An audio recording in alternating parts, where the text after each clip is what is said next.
दोस्तों आपसे बता दूं कि पवन सिंह के साथ स्मृति सिंह का जो परफॉर्म है बहुत अच्छा तरह से देखने के लिए मिल रहा है इस वीडियो में। आपसे बता दूं कि ये वीडियो बहुत ज़्यादा भोजपुरी इंडस्ट्री में तहलका मचा रहा है।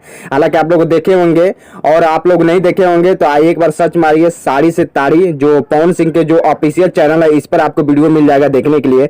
और ये गाना जो है सिल्फी राज का दूसरा गाना है जो पवन सिंह के साथ गाए हैं। आपसे बता दूं ये गाना आने के बाद मार्केट में बहुत ज़्यादा बवाल मचा रहा है और जितने भी सुपर स्टार कलाकार हैं उनको पीछे छोड़ दिया है। ये गाना आगे बहुत हाई लेवल पर ये चल रहा है। हालांकि व्यू की बात करूं तो इसमें के डेट में एक दिन में ये 4 मिलियन का अप्रोक्स व्यू पा चुका है, जो प्लस है।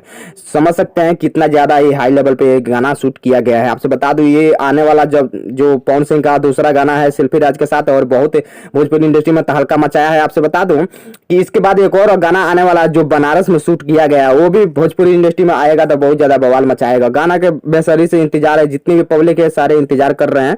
तो वैसे ही लेटेस्ट अपडेट देखने के लिए मेरे चैनल को आप लोग सब्सक्राइब करिए और बगल का जो घंटा का निशान उसे दबा दीजिए, क्योंकि मैं जब भी इसे रिलेटेड वीडियो आपको दूं तो सबसे पहले आपके पास नोटिफिकेशन जाए। तो गाना सुनिए और इंजॉय करिए। और गाना आपको नहीं मिले तो पवन सिंह ऑफिशियल चैनल पर जाकर सुन लीजिए, वहां पर गाना आपको मिलेगा देखने।